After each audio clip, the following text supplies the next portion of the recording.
Oh goodness. Yeah. Turn that music down. Woo. Ladies and gentlemen, welcome back to a show with no name. It's your boy, your host, Ken Jones. We got a we got some fire content coming out tonight. I'm doing something different. I'm doing something new for y'all.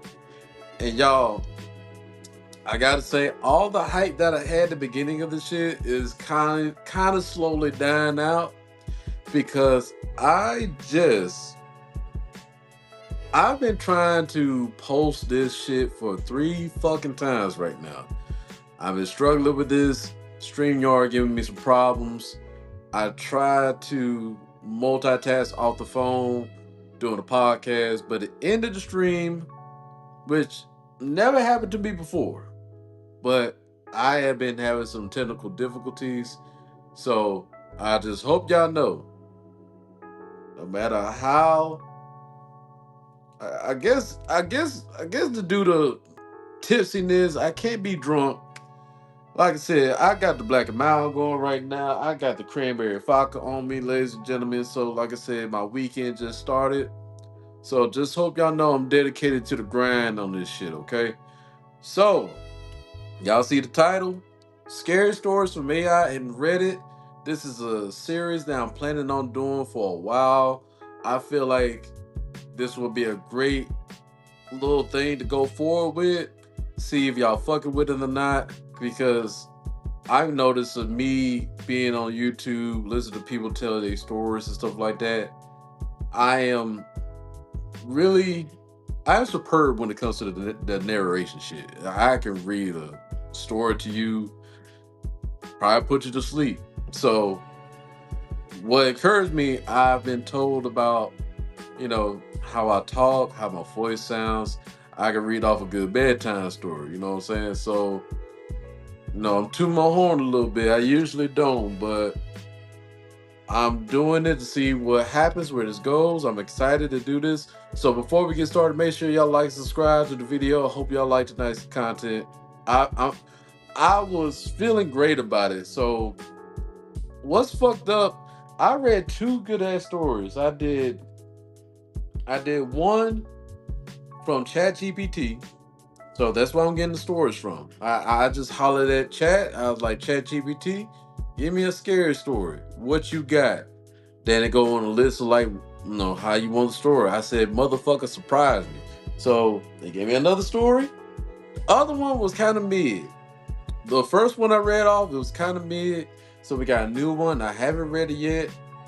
Everything I'm going off is fresh reactions. So while I'm reading the story out, I will be giving out, my thoughts and comments of what's going on in the story. All right.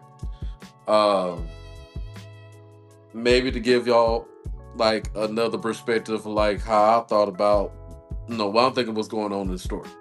Okay. So not just narrating, I'm also doing a commentary on it. So uh after this, after this YouTube video, I'm also gonna be doing this on Twitch as well too. So right after I get through with this, I'm gonna live stream, give off some stories, see what the chat is talking about on Twitch, and hopefully, if y'all follow me and the people that's following me on there, hopefully they fucking with it. Okay, because this is something that I'm really planning on doing. That I feel like like I said, I think I'm gonna enjoy it. All right. So what I'm gonna do? I'm gonna start with ChatGPT, see what the AI is talking about. Get my sip. I really need to be drinking water. But black and mild went up. My black and mild might be going out from time to time because it's not really that easy to. I mean, I can smoke and read, but by talking it, narrating it, that's a different story. And I might not be on here that long. My phone was on 16%. I'm really trying to push it to like an hour on some stories. So I ain't got that long basically. So let me go ahead. DJ, turn that shit off. Turn that shit off, DJ. All right.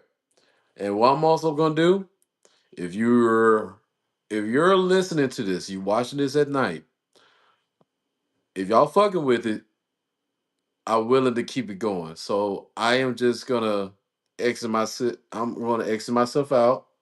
Just have a blank screen. But if y'all want to see me react to it, like I said, leave your thoughts in the comment section. That way you can see me like how I'm engaging with the story. Because some people do like to see reactions, and I do react on shit. So, but just to do this right, I'm gonna go ahead and turn my video off. Cause like I said, y'all may want like a good, good scary story at night. Y'all want that black screen because I do the same thing at night too. I don't really be reading scary stories, but I do like that, uh, the black screen raindrops type shit. Okay, so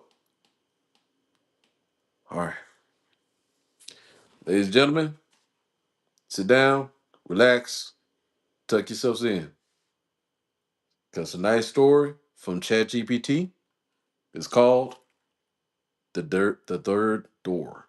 Fuck, let me get myself together. Tonight's title: the third door.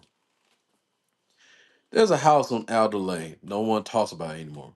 Not because it's haunted, though maybe it is, but because people are scared it might listen. Back in the late 90s, before the internet swallowed everyone's attention, the old Barker house was just another crumbling two-story on the edge of the town. It sat between two condemned buildings like a missing tooth, its windows always dark, its porch slumped like it had given up. The story goes like this. If you go there alone after midnight and knock 3 times on the door, someone or something will answer. Not the front door, not the side, the third door. The thing is, the only house has two visible doors. No one knows where the third door is. That's part of the test. They say a teenager named Lila Crenmore? Yeah, they say a teenager named Lila Crenmore tried it on a dare. Smart girl, quiet. She took a camcorder and said she'd prove it was just a myth. She never came back out. All right. There's some things that like you don't have to prove everything all the time. If you're a millennial, there's this thing called you fuck around and find out. And that's what happened to Lila. Seemed like she fucked around and found out. The more you fuck around, the more you're gonna find out. Anyway, back to the story. The footage turned up 3 days later in her backpack, neatly placed on her parents' porch like a gift.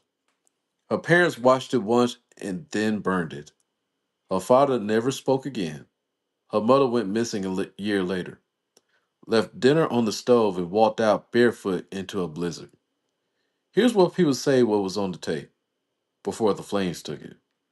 Lala's voice stares cheerful, nervous giggles, a flashlight beam bouncing across dusty wallpaper. Okay, front door, check. Side door, check. But where's the feed cuts for a moment? When it comes back, she started, she stared, fuck, let me go back. When it comes back, she's staring at a wall in the basement. It's not a door, just crumbling concrete. But she keeps repeating, it's here. I hear it. Then there's a knock from the other side of the wall. 3 knocks. She starts crying. The flashlight flickers. Her voice says, I didn't knock. I didn't knock. And then the wall opens. Just a silver, like something breathing. Sliver. Oh, just a sliver, like something breathing. The last image before the tape ends is her face lit by the flashlight. Eyes wide, mouth stretching into a scream. But her teeth are missing. All of them gone. Like something took them from the inside out. People still talk about it when they're drunk or trying to scare new kids, but no one goes looking for the third door anymore because sometimes it finds you first. Hmm. The end. All right. Once again, it's kind of mid. Let me know what y'all thoughts is on that story. The moral of that story: you don't fuck around to find out. All right. If the shit don't look right, if people say the shit don't look right, then the shit just don't look right. Could have been at home playing Nintendo Switch, little girl. Now your teeth gone.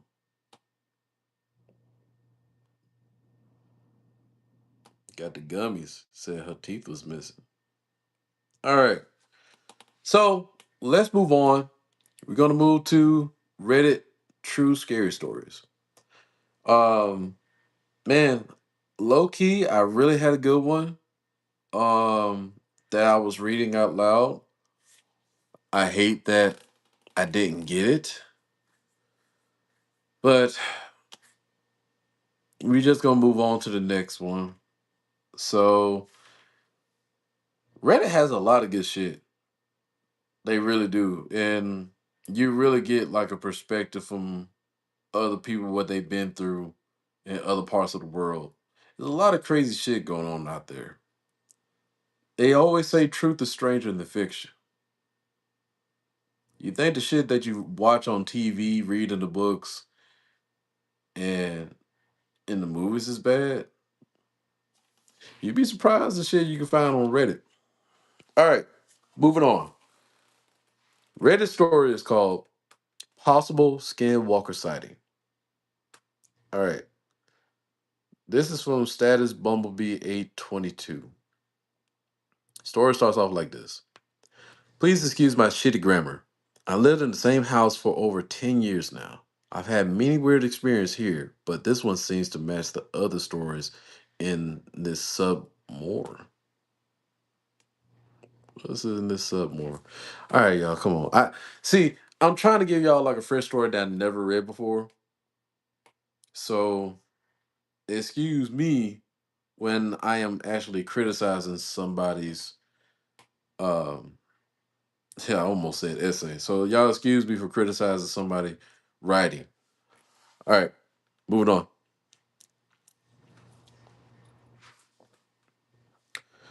The story actually starts about 2 or 3 years ago when my dad told me a story of when he was walking his dog with a friend of his, and they both noticed down a street near us that is really dark that there was a weird hunch. What?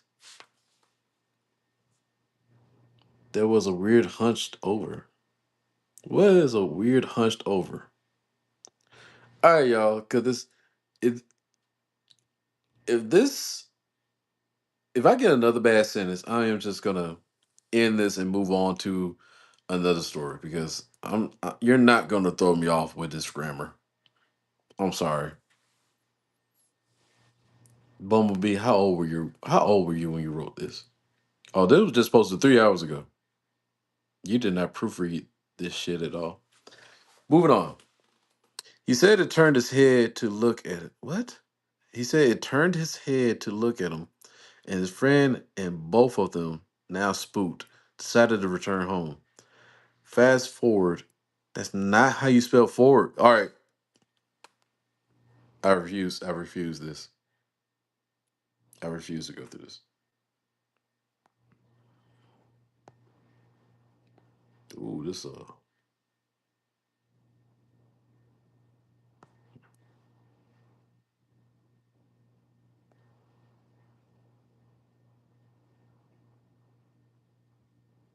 is a nice long one. All right. I found one. Get this one.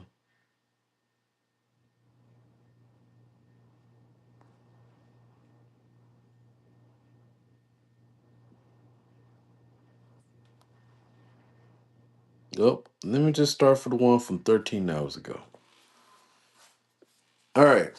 This story is called The Man from Mystery Man 82. This was posted 13 hours ago. It's a long one, so I hope y'all tucked in and ready for the ride. I'm a male, 26 years old, and this happened around 3 years ago when the US was practically recovered from COVID. I used to live in Long Island, New York, which is where this story takes place. For just a quick backstory for those who didn't grow up in New York, there's a huge railroad that connects lots of towns together, and the farthest it goes up to New York City. I took a business opportunity where I needed to go up to the city every day for work as an engineer, and I would get on the train to go to the city as early as 6 a.m. And getting home sometimes would be late as 11 p.m. Before taking this opportunity, I was never on the railroad during times like this, and I quickly came to learn that it was practically the same people on the train each time. All people going to the city back and forth, and I normally saw no new faces on my rides going there and back. One day though, that changed. I was on a late train, probably around 10 or 11 p.m. at night during the wintertime. So it was dark as the night got around those times. I ran to catch the railroad on that time to get me home. So, as you can normally expect, no matter the time, I couldn't find a seat on the train. I chose to stand next to the doors and was accompanied by two men who looked around my age, just chopping up good conversation, and a man. He looked about to be in his late 50s. He was wearing a sort of a Hawaiian shirt which was unbuttoned around two buttons, and his chest hair stuck out. He wore khakis, a belt, and attached to his shirt pocket, he had what seemed to be a business key card on a retractable wire, which the clear sleeve it was in, was yellowing. He was white, balding, but the hair I could see was gray, and he was more heavy set. But what I really remember are his eyes. Normally, these kind of details wouldn't be so prominent in my mind, but the mannerisms were nothing but out of the ordinary. The way this man examined the other two standing next to the doors, the ones in deep conversation, it was uncanny. His eyes were deep in their sockets. They were downturned so the insides of his eyes, clear closer to his nose, were higher set than the outside corners with a look that was so tired and sad, and his lips stayed in such pouting expression that it nearly looked like he was taking sympathies for these men. The worst part, every time they would make a joke, they would chuckle, but he would laugh louder than anyone would if they were even supposed to be included in the conversation. Just to keep my own privacy, I won't disclose which town exactly Long Island I lived in, but I will say it was one of the last stops of the train. The man definitely made an unsettled, but I didn't.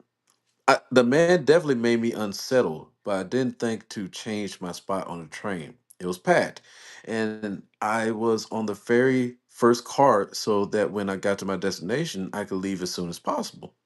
I figured that I would wait to see if this man got off one of the stops before me, and I wish I didn't. He didn't seem like a threat to me because he was so hyper focused on these two guys. But once we got to their stop, he took a few steps, basically following them out the car until he saw me. I was staring and not proud of it, but I had two headphones in listening to the music, and I felt like this man had been studied, and I accidentally drew all the attention to myself. Something in his eyes switched just for a second, but it was horrifying. His eyes looked joyful, full of some type of childlike joy on Christmas or their birthday. And right then it was if his feet just stopped. Like they were drained to concrete and he just stayed on the train. That's when I wanted to scream. We were a few stops away from my stop, and I had no doubt in my mind that if this guy seen me made him stop from getting off at one stop, there is only one other stop he will get off at, mine.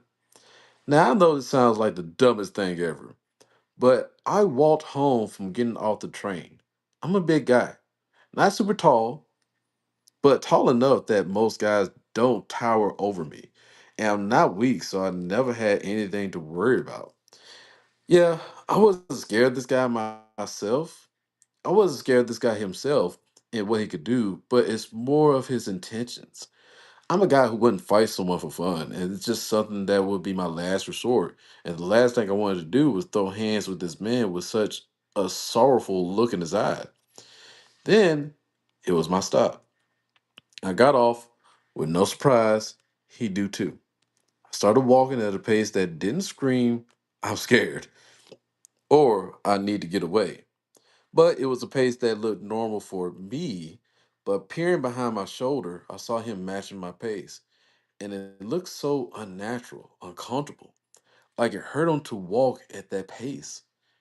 He continued to follow my pace, and no stores nearby were open for me to go to. So, as I approached my house, I remembered the hill that you can climb to reach the street. And looking at the man still matching my pace to his very best of his abilities, he looked exhausted. So I just had to pray that he wouldn't be able to climb the hill as fast as me. Hold on, let me get my drink.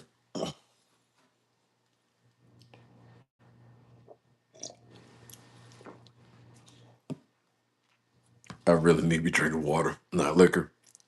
Oh, Lord. Continuing. I approached the bottom of the hill and sprinted as fast as I could and didn't stop until I reached my house and jumped over my backyard fence. This dude was scared as fuck. Instead of going up my front porch to open the front door or on the chance that he followed me fast enough to see me enter my house, my back door is a sliding door, however. Yeah, I couldn't unlock it unless I was in the house. So the only thing I could do was sit and wait in the bush. And I wasn't too scared of him seeing, mm, he said, my, besides me. I wasn't too scared of him seeing me in the pitch black dark, but I was scared of him hearing me if I moved too much. I peered through the fence as I saw him climb up the hill, walking at a more comfortable looking pace for him. He started looking around, looking for a sign of me. Nothing. He approached closer, just looking around my street, and under a streetlight, I saw more like his eyes full of rage and no longer joyful or sorrowful eyes I had once seen. I watched him pace back and forth on the road for a long time until eventually he turned around and went down the hill once again. I waited for a long time before going into my house and going to bed. The next day, I took off work. I went to the police and made a report. Dude, this man had told the police on the dude. But I get it. I get it. Anyway, continuing. The next day, I took off work and I went to the police and made a report.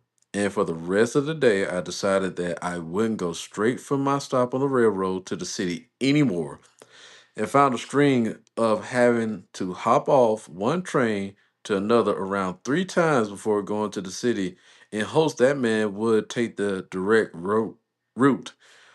I never saw that man after that. This is the first time I have fully retold the story since it happened, and I apologize for how long it is. But every time I think about this story for too long, it reminds me of the people that are out there and how you have no idea what intentions they have behind their eyes. Stay safe, everyone, and thank you for listening to my story. Mm, yeah, yeah. I don't know. This kind of mid too, but I get it. I can see the imagery of what he's describing of his experience. Um, from what I feel like, this guy right here, it sounds like a guy that's going through a lot of mental things. Probably, definitely not mentally healthy. Sounds like he needs to go to a psych crisis unit, be evaluated. You know, and there's people out there that just do things that doesn't realize what they're doing. You know, um, could be a possibility that he's on drugs, maybe. But I think this guy just really needs some. He needs to be in a mental institution.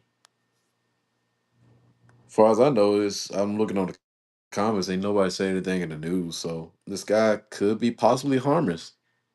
Possibly.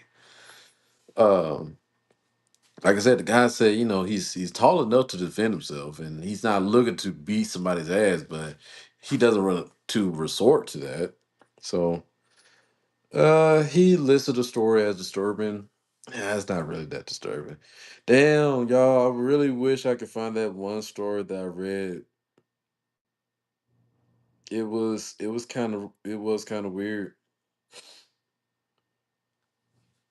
All right, do what we at 25 minutes? Yeah, barely.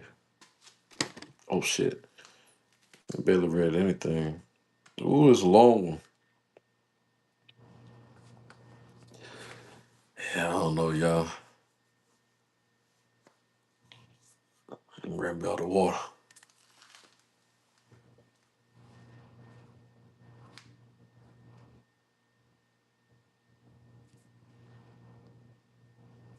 This is a good long story. Oh, wait a minute.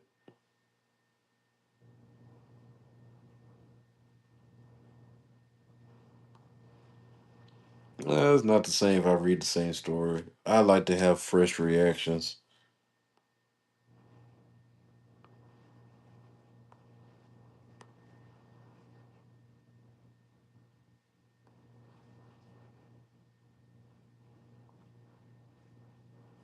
And I'm looking through the story. I want to make sure these people know how to, know how to proofread their stories. People just be typing shit down. They don't have proper grammar.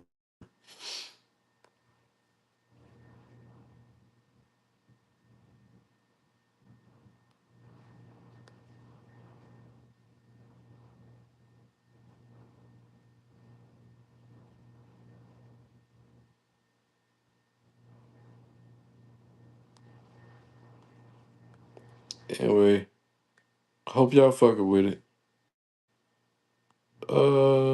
Let's see. All right, this doesn't look like it's that long. So, we got another one. It's called "My Skeptic Father Still Can't Explain What He Saw in Navajo Mountain, Utah" by Spicy Slopper 801. My father and uncle have a story of living as outsiders, non native Caucasian, young people on the reservation. Their tale of experience a skinwalker. My grandma taught school on the reservation and they live well off compared to the natives living there. For what I know, there's a lot of lore surrounding the Navajo Nation. Non natives, primarily older generations, keep their experience and stories left unspoken, especially to those not from that culture. Forgive me if I'm mistaken in any of this, the culture, ideologies, practice, or any other part. I'm just trying to tell the story my family has spoken to me in whispers about. My grandmother, father, and uncle lived there for a few years, and their experiences was much different than the Navajo people who lived there for generations upon generations. I just want to tell their story and get insight as to anyone else who lived in that community and other stories some people might be willing to share. My father and uncle are about 2 years apart in age. They lived in the Navajo Mountains in the 1980s. My dad was 10 to 12, and my uncle was younger. As it goes, they were always outside riding bikes with their friends, natives of the reservation. My grandma was recovering from an abusive relationship with their father and wasn't too concerned with their whereabouts, being it was a small community. Excuse me. There wasn't much trouble around, nor would they know what the real trouble was at that age. Trouble wasn't the issue to young white boys on the reservation then. Pure terror was. It was a typical night without any parental supervision. The night was colder than usual, and the night sky was blacker than you could imagine. In such a desolate place, the stars in the sky would light the night. This night was as if the earth had moved to a different dimension in an abyss. The boys raced each other as they did every night until they were compelled to force their brakes in unison. They simultaneously looked up. Each boy's face melted from carefree, innocent, and adolescent to unadulterated horror. Oh, I need some water. Oh, water. This drink will have to do.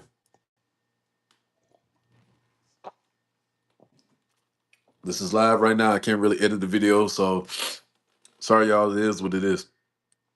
I'm almost done, though. One more, and then I'm gonna go eat. The boys stood motionless, grasping their bikes with every nerve, muscle, and their strength in their body on the dirt road. To the right of them was a mesa, one they rode by every day. The mesa that paralleled from my family's home. The mesa that they could see through my father's and uncle's bedroom every night. This mesa would become fear and nightmares to them. For this mesa would become fear and nightmares to them from this night forward. At the top of the mesa was a roaring fire, taller than any bonfire that someone could assemble, bigger than a group of people could assemble. It ranged and was unbelievable. It was almost as tall as the mesa itself. More unbelievable was the pitch black dark figures seen careening around the bonfire. The native boys with my father and uncle informed them that this was not a typical Navajo dance or ritual. Pits began to form in their stomachs. Friends of my father and uncle turned back around without a word and bolted back to their homes. My father and uncle threw their bikes on the ground, ran across the unpaved road into their home. The two came back in panic, relying on what they seen to my grandmother, but she was unconcerned. A legend of the natives, she told them, and shooed them away. A legend of the natives, she told them and shooed them away. Okay, basically just saying like it's a legend, like it's a myth. Y'all go to bed. Okay, I get what you're saying, Grandma. They laid awake all night in their shared room, not saying a word to one another. They forced their curtains as close as possible, too scared to look out the window and see what they shouldn't have seen to begin with. Neither could shake the images burnt into their memory, but the sun managed to rise and peek through their room. A sense of release washed over them as the darkness had faded. The boys left their bed and traveled to the kitchen and tried a second time to tell grandmother what they saw that night. They tried to get a handle on what they saw, but it was as they couldn't explain it. Again, my grandmother brushed them off. With the coffee and the newspaper more important to their story, she told them to climb the mesa and investigate. The boys rang the friends who shared their experience with the night prior as they passed on their bikes. The friends stayed on the dirt road, looking up to the mesa as my father and uncle climbed up to see any evidence of the hell-burning fire they witnessed together. The mesa wasn't much taller than an average one-story house, so the brothers took less than 2 minutes to climb to the top where the nightmare took place. When they got to the top, they were hysterical and also relieved. There was no indication of a bonfire at that enormity, or even a fire, all that had taken place on the mesa they had clearly seen in the night earlier. They climbed down and told the message to the friends who had also been a part of the shocking scene. Their native friends looked at them in shock, but neither said a word to them. They immediately turned to their bikes around and proceeded home. It was never talked about again, despite my father and brother asking about it. My grandmother and everyone else in the community refused to talk about it again. My father is a skeptic. He does not believe anything paranormal, aliens, ghosts, mermaids, you name it. But whenever I ask him about the skin marking he saw, he turns pale and white. He gets quiet, jumpy, and curt. Hmm, that's a new word. I completed the full story out of him, and I can see goosebumps and every hair standing up on his arm when he shared his experience. My grandma took me to a Navajo mountain in 2019 to show me her history and to see how the Navajo natives still live on the reservation today. According to her, not much has changed since living there in the 80s. I hiked and explored what I could get of the reservation, as to not invade or violate of the Navajo reservation and its beauty. However, I did feel a change in the mood when I visited. My existence felt heavy, as if I wasn't supposed to be there, or if I was invading on territory that wasn't meant for me. Not caused by any other community there, but just as my presence of being on that land.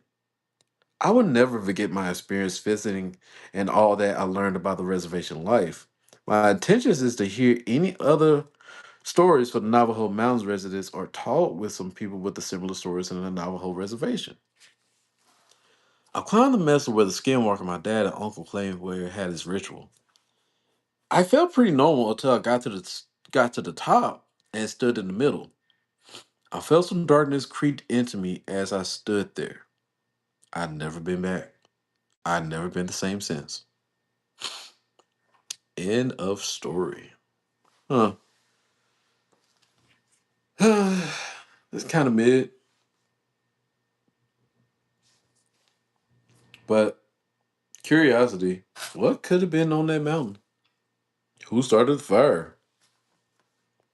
There's a lot of shit to be going on reservations.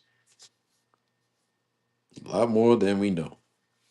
Remember, ladies and gentlemen, truth is stranger than fiction. And with that, ladies and gentlemen, I am going to head and call this a night. The drink is getting to me. I shouldn't have drank that liquor. Because if I didn't, I would have got me some water. And that's what I need to do. Dehydrate. Ooh, I get sleep. Oh, shit. Yep. And look at kicking in. So, ladies and gentlemen, I will be on Twitch tomorrow. And I will be doing another story. And I felt like I read that pretty good. I felt like I could have read that a little bit more better if I had some water going down my throat. Pause.